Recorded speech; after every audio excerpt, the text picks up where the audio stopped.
Hi, welcome to episode 4 of the Bookwanderers Club. My name is Anna James and I am the author of the Pages & Co series.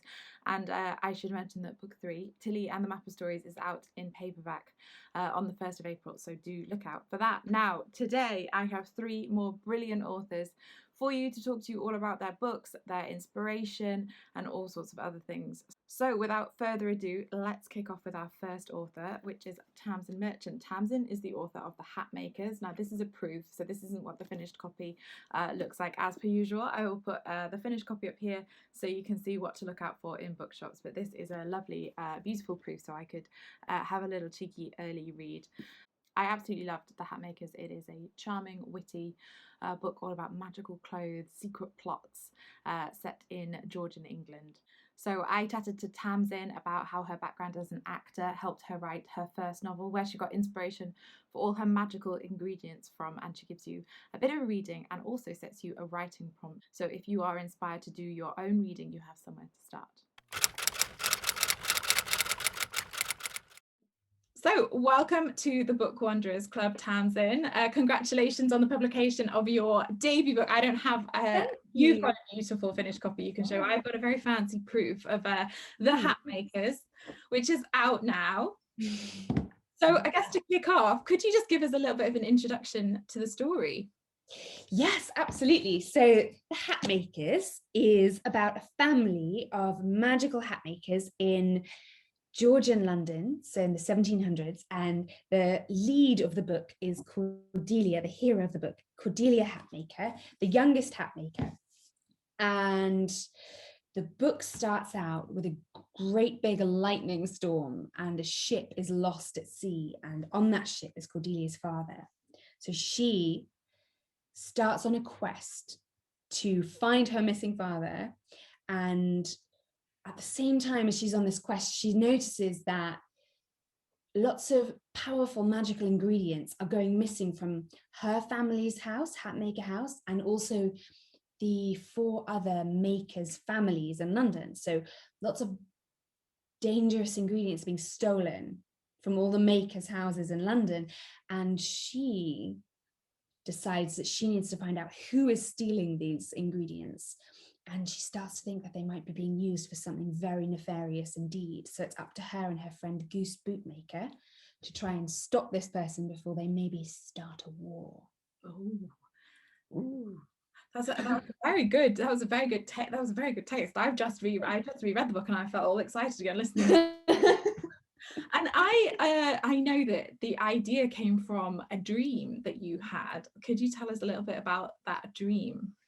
Yeah, so I was acting in a TV show, and in that show there were loads of really amazing hats being made by the costume designer, and there's a man who plays a faun, a bit like Mr. Tumnus from Narnia, but slightly different, and he has horns in the show, and he needed a special hat to fit over his horns. So one evening I was having a costume fitting, and the costume designer was talking about a very special hat maker who was going to make a special hat to go on over the horns of the faun. And that night I had a dream, and I dreamed about magical hat makers who make hats that kind of bring in magical ingredients like sort of feathers from rare enchanted birds and that kind of thing. So I had this dream that there were these magical hat makers, and then in the dream there was a shipwreck and there was a rivalry with a family of bootmakers. And I woke up from this really vivid dream, and I woke my poor boyfriend up. It was 4:30 in the morning, so not a very pleasant hour to awaken anyone. And I told him about the dream, and he told me I should write it down. And I had been looking or hoping for an idea for a story for a children's book, and I thought that felt like the one. So I wrote it down, and then I just kind of carried on writing 7 drafts. So yeah, definitely wasn't just out of the pen onto a book, but it was very 2 years, 7 drafts, and the dream became a book, and here it is. It does, I think all books, and I think for any young writers watching, it's important to know that when you read a book, it is not straight as it's come out of our brains. We've all done lots of work and we have people to help us with it, so you should never be dispirited if the first attempt you have at a story is not exactly as you want it, because all the books you read, they get played with and tweaked, and we work out how to do it better. And I was going to ask you about kind of did it change? Was it the story, the kind of core story that changed? What were the kind of elements that you found that took a little bit of time to get a handle on? Oh gosh, I mean, honestly, I wrote the first draft to see if I could do it, really. and I wrote 1,000 words a day. I set myself a target, which was quite a lot, actually. And I remember sitting down the first few times and it felt like trying to move a pile of bricks with my mind. It was really hard. And so I wrote the first draft, and I mean, I read it back after a little break, and I sort of thought, oh gosh, this is everything that it's not meant to be. Oh, no. Which was kind of a bit difficult, but it was also good because I knew I could do it because I'd done it once. And so everything changed pretty much except for people's names. But Goose, who is the youngest bootmaker and the rival of the bootmakers and the hat makers have a very old rivalry that goes back to the time of James I, when the bootmakers were objecting to the hat makers putting a buckle on a hat, which they said was strictly for boots. So they have very bad blood that goes back a long time. But in draft one, Goose was Cordelia's cousin, and he was a hat maker. So, but he sort of had the same personality, but he was a hat maker. He's quite timid still and had lots of courage to find somewhere in him. But yeah, he was. But her father was lost at sea. Okay. So yeah, that was pretty much the only thing that really stayed the same. He was lost at sea. And I'm happy to say that very few people have read draft one, and it's in a vault and it will never come out. A lot of people, honestly, even when I have to send my first drafts to my editor, it makes me feel slightly sick. It's very difficult because it's quite vulnerable, and you show someone something you've been working on, and it takes courage, I think. But the finished version, however many drafts, is absolutely delightful. I can't recommend it highly enough. I absolutely loved reading it, and I think now might be a nice moment for you to do a reading and give us a bit of a flavour of the Hatmakers. Yes, I'd love to do a reading. I'll read chapter 1, which is quite short. Right. The Hatmakers. Chapter 1. It was a wild and lightning-struck night, the kind of night that changes everything. Jagged forks of light ripped across the sky, and thunder rolled in tidal waves over the rooftops and spires of London. With the rain lashing down and the clouds crashing above, it felt like the whole city was under the sea. But Cordelia Hatmaker was not afraid. In her candlelit room at the very top of Hatmaker House, she was pretending to be aboard the Jolly Bonnet. The ship was being tossed by massive waves as she staggered across the deck, really her hearthrug, fighting a howling wind. Boom! "Batten down those hatches, Fortescue," she yelled. "I've got to lash myself to the wheel." A tin soldier stared blankly from the mantel. "Aye, aye, Captain," Cordelia squeaked out of the corner of her mouth. Boom! "Enemy fire!" Cordelia cried, seizing the back of her wooden chair and heaving. Under her hands, it became a great ship's wheel. Boom!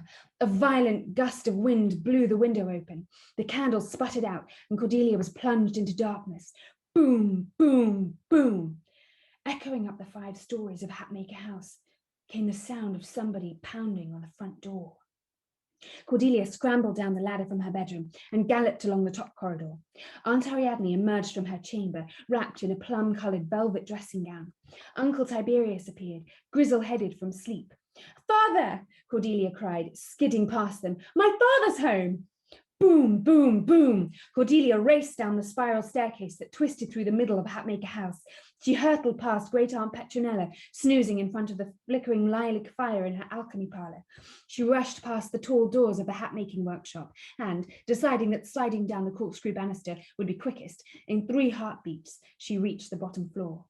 Her bare feet slapped the cold tiles of the hallway. She shook her head to chase away the dizziness and ran, in not quite a straight line because she was still a little giddy, across the wide hall to the door. White light flared across the sky as she turned the hefty key in the lock. A tall figure loomed through the pebbly window. Thunder clapped overhead as she pulled open the heavy oak door. A crack of lightning split the sky in two. A man stood on the front step of Hatmaker House. He was drenched, ragged, and gasping in the wind. It was not her father.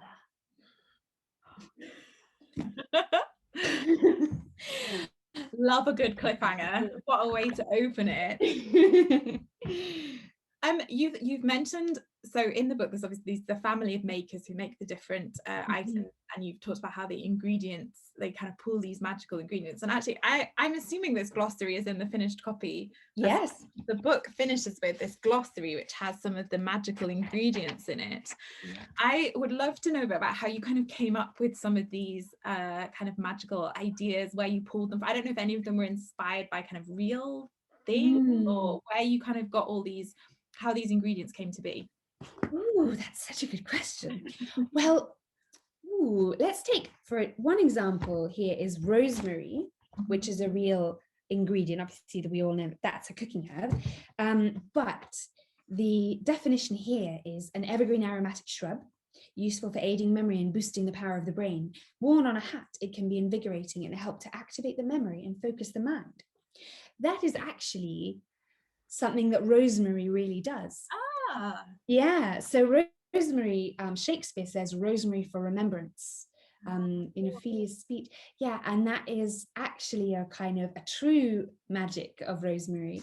But then there are lots of highly rare items in the glossary as well. There's a risible mushroom, whose Latin name is Fungi ridiculosa, which is an exuberant mushroom that has bright violet gills on the underside and enjoys popping up to surprise different mushrooms. So I sort of tried to make everything feel like it sort of could be real. If you stumbled into a particularly wild part of the woods, you might come across a risible mushroom colony.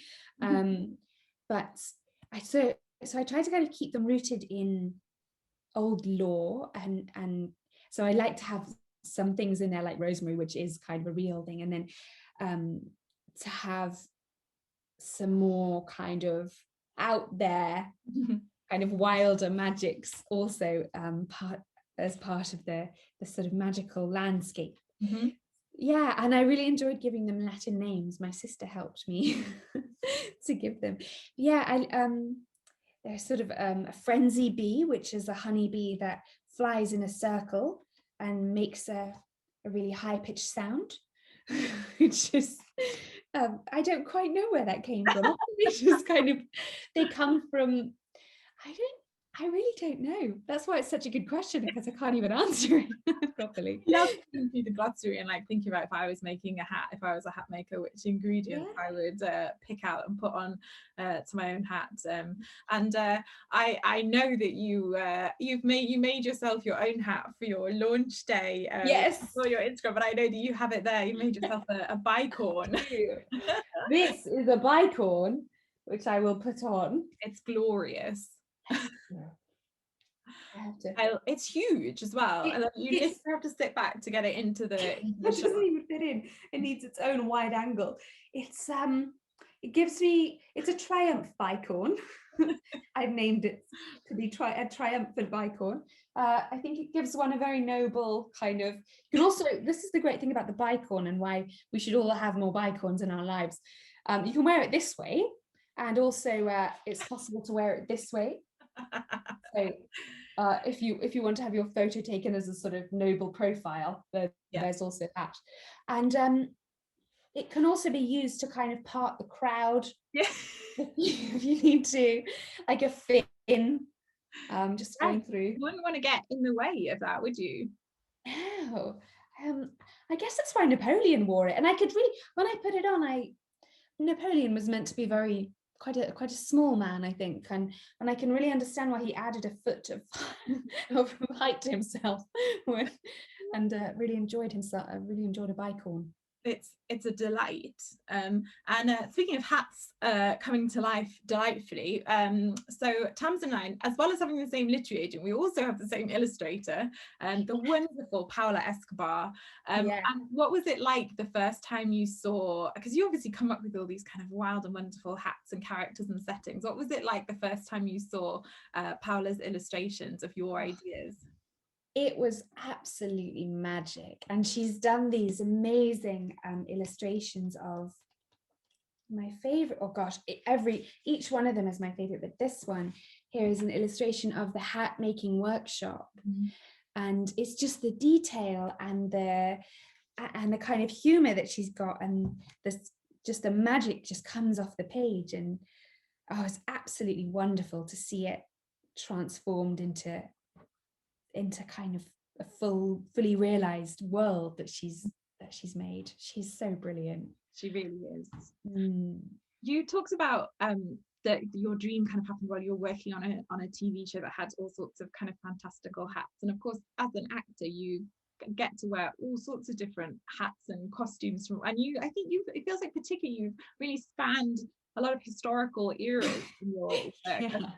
It says in the back of your book like you've played people in all sorts of different eras. Do you have a favorite kind of era costume? What was the most fun to kind of put the costume and the world on? What was your favorite? Wow, it's so hard to choose. I've always wanted to be, can you tell, in a pirate. Small clues. There's some small clues. A tiny clue. See if you can spot it. I've always wanted to be like a swashbuckling pirate, which is I think partly why I chose the 1700s to set the hat makers in. I think my dream sort of was pushing me in that direction, but the dream didn't give me a sort of decade. So I think I sort of went, well, the coolest clothes to me were in the sort of 1770s. So let's just sort of see where that takes me. But yeah, so the 1770s I think are very cool. And also if you Google Georgian era hat satire, it's phenomenal. Some of the things that you'll see, there are sort of, they did a lot of cartoons, like satirical cartoons in the Georgian times, and there are these amazing hats that sort of defy all the laws of gravity and physics that we could ever know. And I highly recommend a deep dive down a Pinterest board of. Okay, but I know what I'm going to do when we finish chatting. And I think it's interesting because obviously as an actor you are a storyteller in one way, and you've obviously written a literal written down story. Yeah. How do you think being an actor kind of influenced the way that you approached writing a book, if it did? Oh yeah, I think it did, in that I'm very self-conscious of my bicorn. Can you tell? I'm just if you want to swap hats, I might have to. It's going to slide down over my head.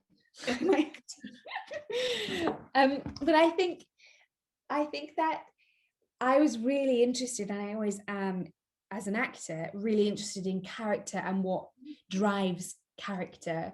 And so for me, and I've obviously read in film scripts, you get a lot of dialogue. It's sort of maybe a line or two of where the scene is set and where someone maybe walks and what they're doing, and then just it's mostly dialogue. So for me, I really enjoy writing dialogue, and I really enjoy kind of getting into the heads of the different characters and then sort of putting them in a scene together and seeing how they interact. Yeah, so that was fun. But it was also a lot of fun to write the sort of description of the scenes, because that's not something that I've really got to do before. So yeah, sort of filled in some blanks, I guess, from the acting. Yeah. The Hat Makers is the first in a series, very excitingly. Can you, this is such an annoying question, and I don't like it when people ask me about what I'm working on. So I don't go into too much detail, but can you tell us anything about the next, give us just a little clue or a taste or a teaser about the next book? Okay, I have to be careful that I don't tease something away. that my publisher gets annoyed with, or that I then write out of the book. Change your mind about, yeah. The next book is called The Map Makers. Okay. And the very, I don't want to do a spoiler for the Hat Makers, No. but there may be something that leads Cordelia Hatmaker towards discovering who the map makers are and what they do. Okay. Very vague indeed. No, that's good. That was great. That was great. And I feel like I always like ask the question, then I feel anxious and like I to push someone into saying something they did. That sounds perfect. Okay, good.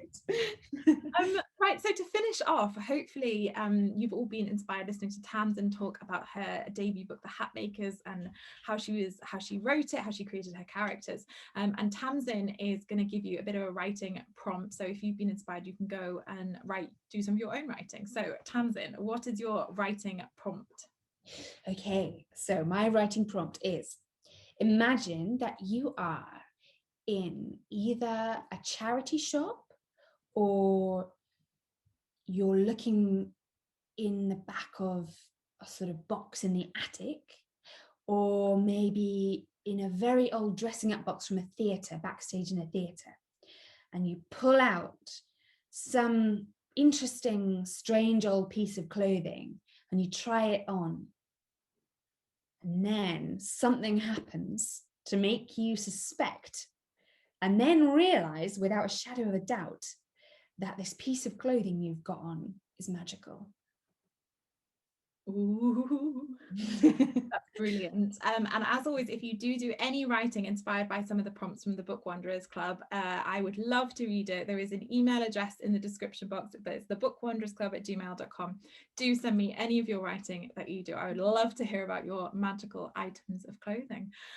So there we go. Thank you so much, Tamzin, for being part of the Bookwanderers Club, and The Hat Makers is out now. Thank you so much, Anna. It's been absolutely lovely. Next up, we have one half of the team behind the Adventures on Train series. The newest book in the series, Murder on the Safari Star, is out now. This is the third book in the series, but you can read them in any order. So I'm joined by Sam, who is one of the authors of this series, who tells me a bit about how to co-write a book, what you can expect in this new instalment, and crucially answers some of your big questions. So welcome to the Bookwanderers Club, Sam. Thank you so much for coming and being part of the big questions segment. Thank you so much for having me. I'm really excited to be here. So the third Adventures on Trains mystery has just come out, Murder on the Safari Star. Oh, snap. Look at that. So to start with, could you just tell us a little bit about this adventure and what readers can expect to find? Sure. So like all the other books in the Adventures on Trains series, it follows a boy called Harrison Beck and his uncle Nat, who is a travel writer, as they go on a different railway journey somewhere around the world. This one is set on a train in South Africa, where Hal and Uncle Nat travel from Pretoria in South Africa to Victoria Falls on the border of Zimbabwe and Zambia. And along the way, one of the passengers is found dead inside their locked compartment. So it's a classic murder mystery. It's a locked room mystery set on safari by train in South Africa. You have lots of exciting wild animals like rhinos and giraffes and elephants, and lots of clues to find inside the luxury passenger train, the Safari Star. It's honestly my favorite one of the series so far because it's a classic murder mystery in the style of Agatha Christie, who I grew up really loving. Yeah, and I think it's a wonderful sunshiny adventure that people maybe looking for a little bit of an escape in these dark times might really enjoy. But you can read, this is the third, but you can read them in any order, can't you? So if readers, there's 3 books out, so if readers are particularly drawn to one of the others, they can read them in whatever order they like. Absolutely. So yes, there are 3 books out at the moment and they are standalone. So a bit like the famous 5, you could read them in any order. So if you feel like taking a trip to the Scottish Highlands, you could read The Highland Falcon Thief.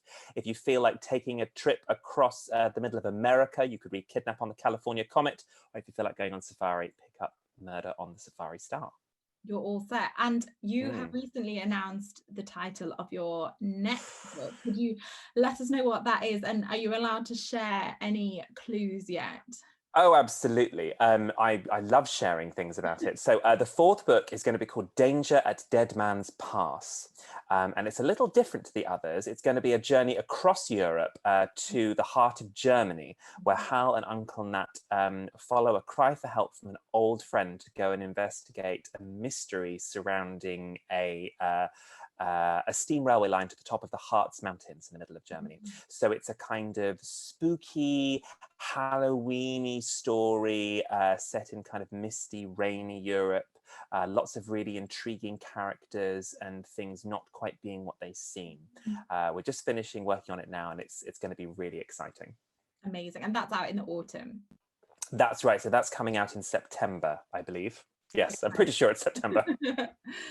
And of course, you co-write these books with the lovely MG Leonard. And I know you must get asked about all this all the time, but as someone, I honestly, the idea of writing a book with someone else is, I just think I would be very bad at it and would probably lose friends if I tried to do it. How do you go about writing a book with another author? We do get this asked all the time because it is fascinating, and honestly with you, I don't know myself half the time how we manage it. First of all, it's not how you probably imagine we write a book together. So I think some people who write together do literally sit down at the laptop together and type a word each or talk about what words that we're going to use. This would drive me insane. I could not do this. I like to write alone, quietly by myself. But no, we do write together. And I think we're able to do it so well because we used to work together at the National Theatre before we started writing books. So we're very used to sort of having a working relationship and not being afraid to tell each other that an idea is bad or something like that, which saves a lot of time. I think that's probably the crux of it, isn't it? I think I would just take it too personally if someone told me my ideas are bad. But the thing is, you find out eventually that they're bad. So it's good to find out 6 months earlier before you've written a whole draft following a wrong track. So no, the way we do it is we meet up together. We really help because these are books set on trains and that they're mystery stories. So the whole thing has to be very tightly structured before we even write a word. So we write down everything that we want to happen in the book and we put it all on Post-it notes. We stick those Post-it notes up on the wall. And then we rearrange them and make sure all the clues work and all the characters work and have a totally sorted map of the book before we write a first draft. And then one of us, we normally alternate book to book. One of us will write the very first draft that we call a draft 0. And then the other person takes that draft and works it up into a slightly better draft. And then we go back and forth like a relay race. Oh, that is interesting. And does sound less, insanity inducing perhaps than sitting at a laptop with another person. Well, it is great, but when you get stuck, you can call the other person up and ask for help, which is super. Because you go back and forth so many times, by the end, you're not really sure who wrote what, which I think is great. Yeah, fab. Now, are you ready for some big questions from a class? As ready as I'll ever be. I mean, I have seen some of the other questions that you've asked other people on the Big Questions segment, and they can be quite out there. So I'm a little trepidatious, but I'm going to do my best to be as honest and interesting as possible. Okay, I admire that. So hit me with your best questions. And Okay, so these are from the Sydney Stringer Academy and are relatively writing focused, I would say. Oh, okay. Still some brilliant and unusual questions within that. And to start with, we have I had quite a few questions about genre. Oh, okay. So we had questions about genre from Shruti, Kevin, Khadija, Ubadullah and Fatma. All of them asked about genre. So I hope they're happy with me summarizing all of their questions, which kind of all were around the idea of which genre do you enjoy reading? And have you always enjoyed reading the genre you write in? So have you always enjoyed murder mysteries, mystery stories? Yes, I think absolutely. For me, it's detective fiction all the way down. I've always loved detective books and mystery stories. I think some of the first books I really enjoyed reading were more sort of puzzle books, you know, where you're the kind where you have mazes and mysteries to solve along the way, and heavily illustrated ones, things like Oh, that. I remember those. The Usborne puzzle books are what I'm thinking Oh of. my goodness. I haven't thought about, sorry, I haven't thought about those in years, and I loved them If so you much. know, you know. We took them on holiday. I drew in them. We had a whole stack. We bought every single one.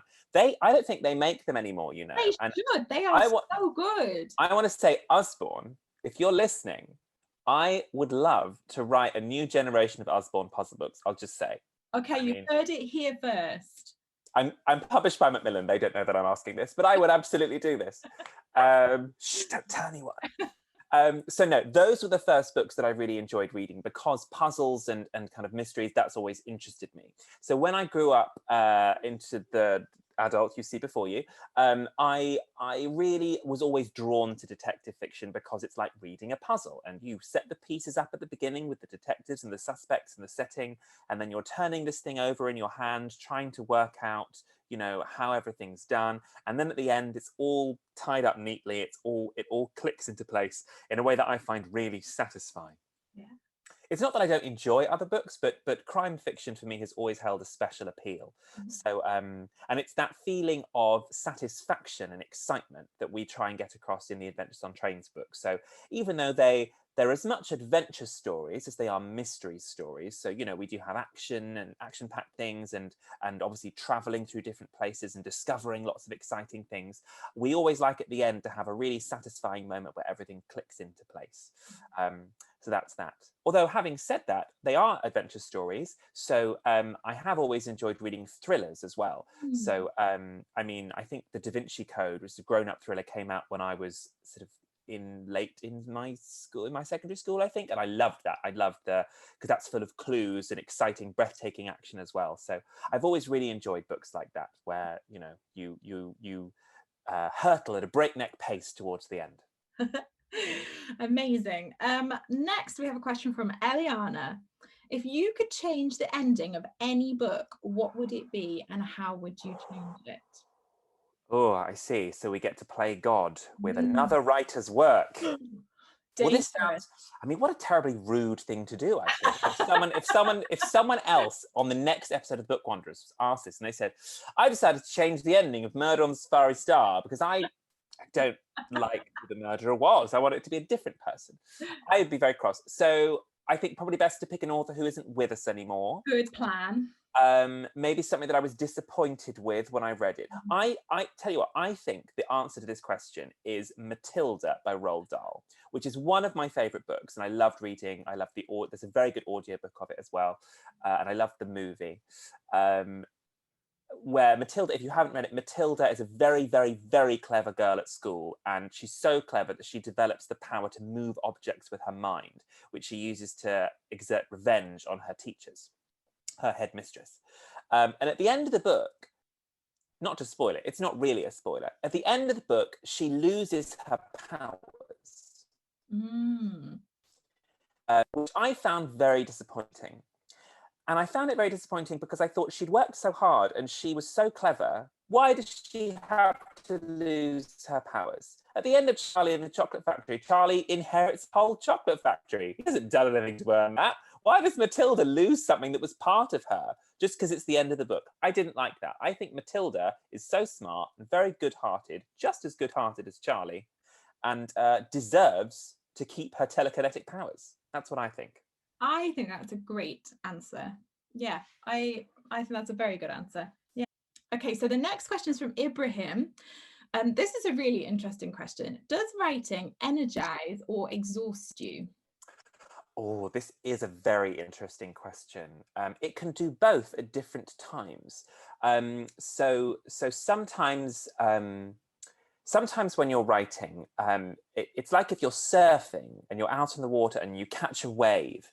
and you kind of work very hard to paddle yourself, but then the wave comes, the inspiration, and you find yourself just typing away at your computer, and you keep going and you keep going and keep going, and you get this surge of energy inside you that carries you much further than you could write normally.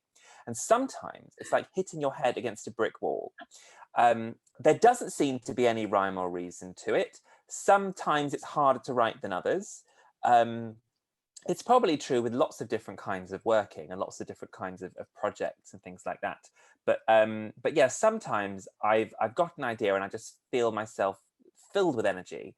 And sometimes, even if I know what I want to happen and what I want to say, the words get tangled up. It's very difficult. The important thing to remember is, whether it tires you or energizes you, you can do it. You just need to keep doing it. And that, I think, is something I try and remember when I feel like I'm bashing my head against a brick wall. That's very good advice. Ismail asks, this is a two-parter, because they ask, who inspired you and have you thanked them? Who inspired me and have I thanked them? Yeah. Oh my goodness. Okay, yes and no, because I think that there are the people in real life who inspire you to do what you do. And the people that inspired me to be a writer are probably my parents, who always supported me in what I wanted to do. And the first book that I wrote, The Highland Falcon Thief, is dedicated to them. It was my English teacher, Mrs. Lunnon, who I thank in the acknowledgements at the back of my book, who persuaded me that I was a good writer when she, without telling me, read out a story I'd written to the rest of the class and said, "This is a very good story," which was like mortifying. Like, I had no idea it was going to happen. But the fact that she said that she did it she was like, "You're a very good writer, Sam, and you deserve to have your work read out." And I was like, "Oh, God, thank you." So those people, have inspired me, and I've thanked them, and they know the important part they've played. But as to the writers who inspired me, I mentioned Agatha Christie, queen of the detective novel. She's dead. Can't tell her. I think I would love to tell her, if I could invite her to a dinner party, I'd love to tell her the role that she's played in my life. I don't know that she'd care. We might not even get on, but definitely she's played a role, as have all the different writers that I've read in my life. And I hope that, as I go out into the world as a writer, that I'm able to meet some of them and maybe thank them in person. If the pandemic ends soon and I'm allowed to leave my house again, that would be something I'd like to do. Yeah. So Hamadou asks, why do long books barely have any pictures? Oh, okay. Very firm believer that long books should have pictures. Why don't they? Like, excellent. Okay, there are several reasons for this, I think. A lot of adults think, because long books tend to be for adults, for grown-ups. I think a lot of grown-ups think that if a book has pictures in, it means it's childish and it's not for them, because they're such an important grown-up. And so publishers don't put the pictures in them because they think someone will pick it up and think, "Oh, this isn't for me." But I think they should. I think a story... So Murder on Safari Star, all the other ones, we have wonderful pictures in here. Look at that. That's how finding a snake. I don't know if you can see that. It's terribly scary. We have lots of wonderful, amazing pictures in that show you what's happening along the way, because Hal, our main character, loves to draw, and the drawings that we have in the book are the drawings that he makes of the scenes that he sees, and they end up having clues in them. And we love that because we get to put clues in the pictures that you can see as you read them. And I think that's an awful lot more interesting as a reading experience than just reading an ordinary book. Some books don't have pictures in, and that's absolutely fine. Some of my favorites included. But I think grown-up books should have pictures in, at least some of them, because it's a great opportunity to tell a story in a different way. So I think grown-ups need to stop pretending that children's books aren't good or important or worth reading, and recognize that pictures have value and illustrators are great, and that you should... If I write a grown-up book, I'm going to ask for illustrations. That's what I'm going to do. Thank you for that idea. I heartily agree. Yeah, why wouldn't you? Yeah. And the next question is linked to that, because Isa asked if the same person draws all the illustrations in your books. Oh, sorry. Yes, I thought there was going to be a follow-on from there. Yes, the same person. She's a wonderful illustrator called Elisa Paganelli. She does all the covers, the beautiful covers, and she does all of our internal illustrations as well. She's wonderful, and we love her. She does such a fantastic job. It's so uncanny how we'll describe what we want her to draw, and she draws it as though she's read our minds. It's wonderful, and she's very fast. We have lots of different kinds of drawings in our books. And as I mentioned, they tend to be clues. So it's very important that they're just right, you know, that the right characters are in the right place, even the right facial expression. You know, there was an early draft of The Highland Falcon Thief where one of the characters, who turns out to have done something bad, looked too sneaky in one of the pictures. So we had to change the way their mouth looked so that they didn't look too sneaky. So it's so, because, you know, normally you don't have to worry about that kind of thing with an illustration. It just has to look lovely. But Elisa manages to make them look lovely and really detailed. So we love her. The next question is from Fortune, and this really is a big question.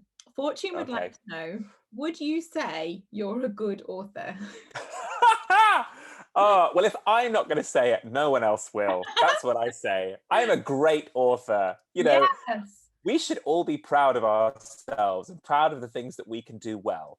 I think that's really important. I think you need to have confidence and belief in yourself. And if you don't, you're probably not going to be very successful at what you're trying to do. Not because you're not good at it, because you don't believe in yourself. So it took me a long time, I think, to feel comfortable saying that I was a good writer.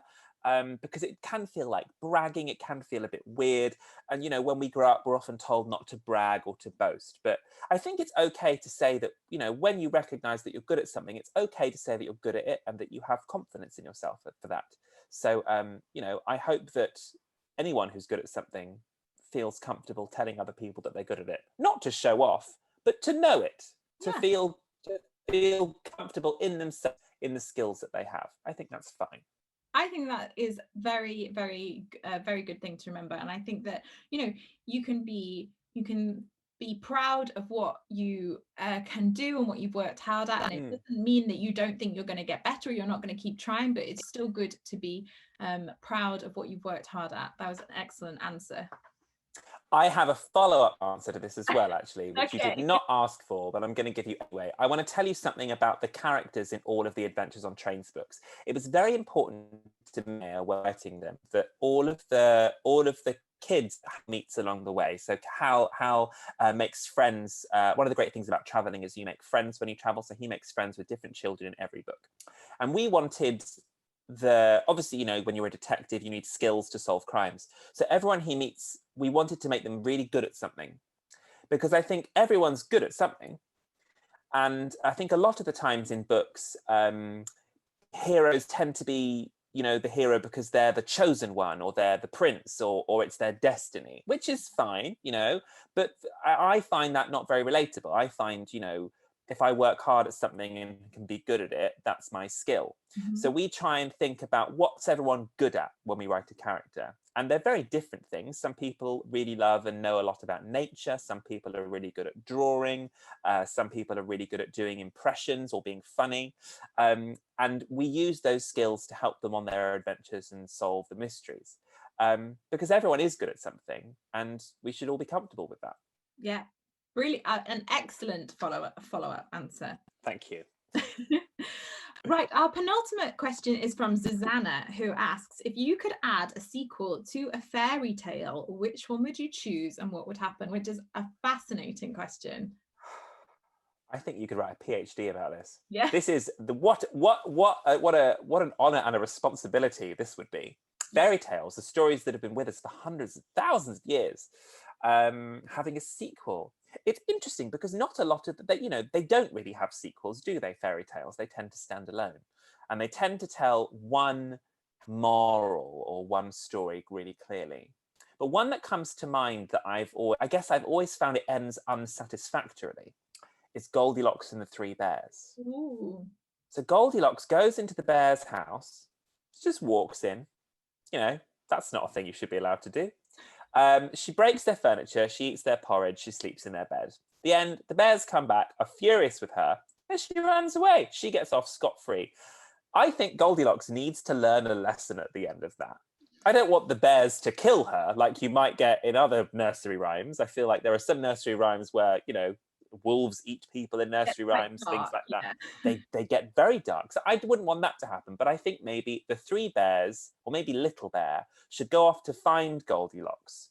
And maybe find out what Goldilocks' house is like. And maybe they can, you know, learn important lessons, like you shouldn't break into other people's houses and eat their porridge.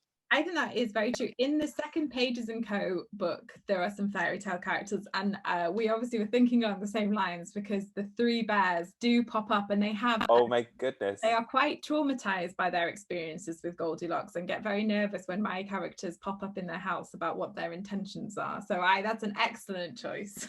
Clearly we're thinking along the same lines then. Oh my goodness. But that would be my sequel then, Goldilocks and the Three Bears. That's great. I would read that.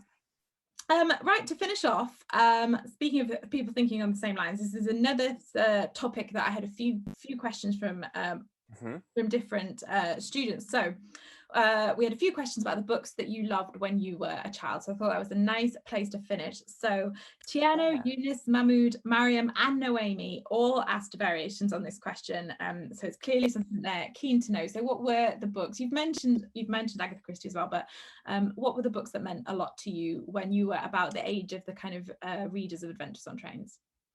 Yeah, so I remember that I guess when I was sort of, you know, between 8 and 11, I would go to the library an awful lot when I was a kid, and I would take out whatever books that they had. I remember reading a lot because, you know, I like adventure stories. I remember reading an awful lot of Enid Blyton and the Famous Five and the Secret Seven. I was really drawn to the books of Terry Pratchett, who I continue to read an awful lot as an adult because he has a wonderful series of books called The Discworld, which are sort of funny fantasy adventures.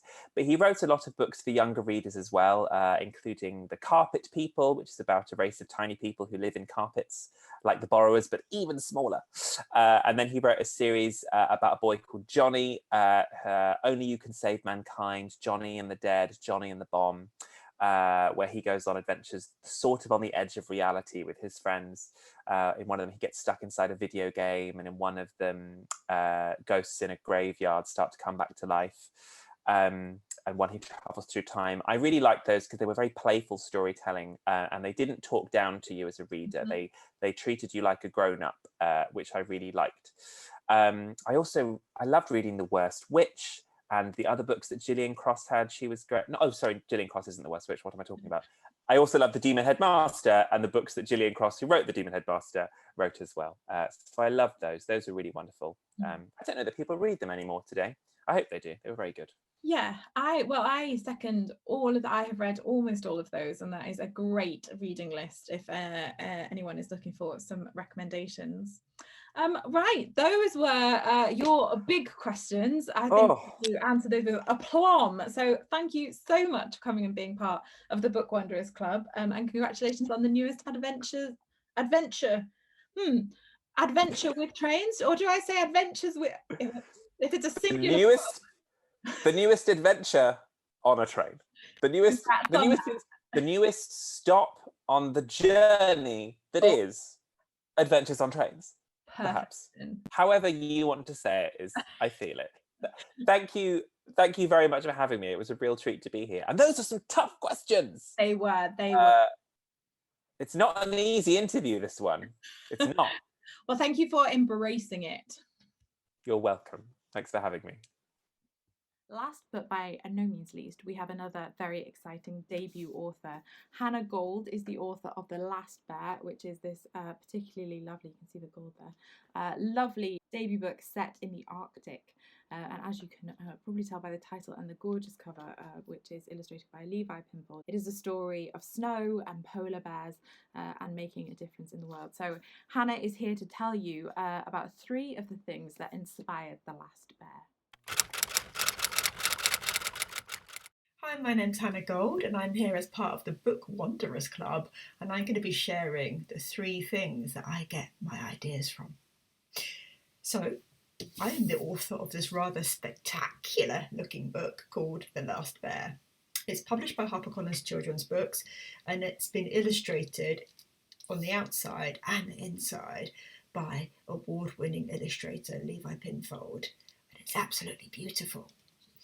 It's the story of 11-year-old April, who travels to this remote Arctic island with her scientist father, where she meets and then befriends this wild polar bear. And then this begins this very magical and heartwarming adventure. So, which leads me on to the first thing that I get my inspiration from, and that's something very close to my heart, and that's my love of animals. As you can tell, or probably guessed, The Last Bear is the story of friendship between April and the polar bear who's called Bear. And that's based on when I was younger. I always had pets. I love animals. They're just incredibly close to my heart. And when I was about 7, I had a cat. And I was so close to her, and I would wear her around my neck as a scarf, and I'd come home from school and confide my secrets in her, maybe have her cry into her fur if I'd had a bad day.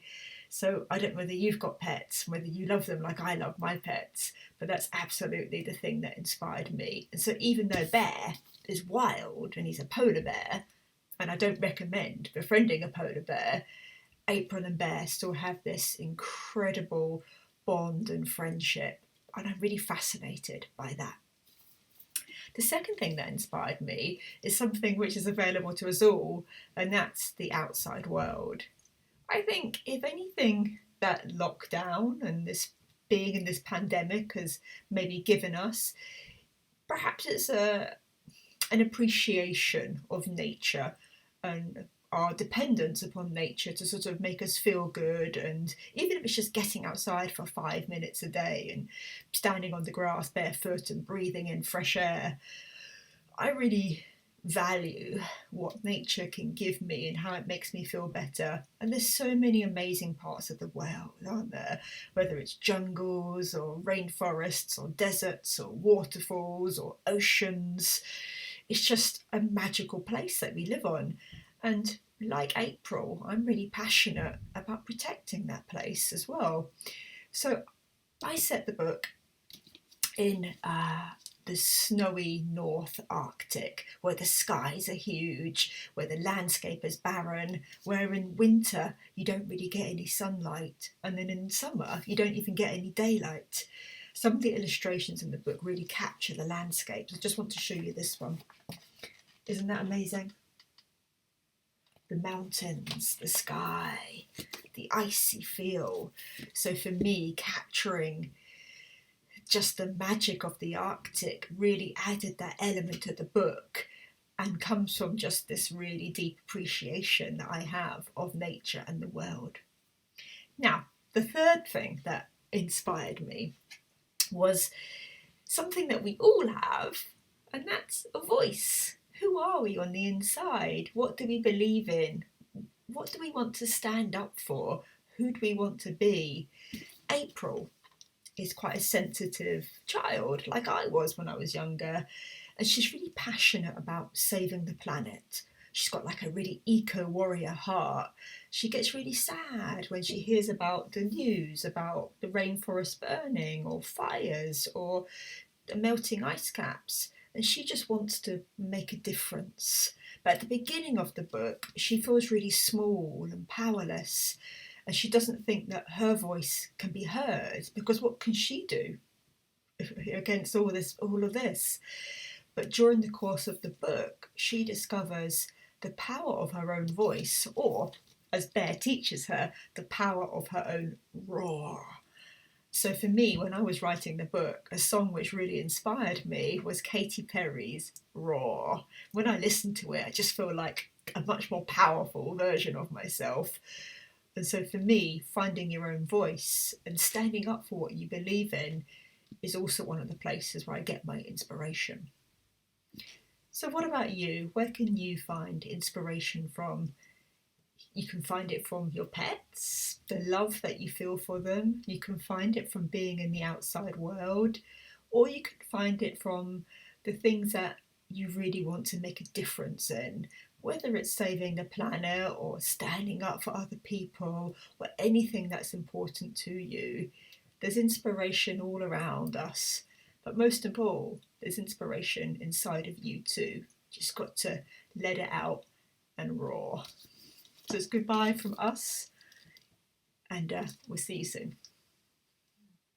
So to wrap up, as usual, at the end of an episode, we have a reading roundup. This is where I tell you a little bit about some of the books that have come out in the last 2 weeks. As always, they'll be in alphabetical order by the author's surname, so keep a lookout for your favourites.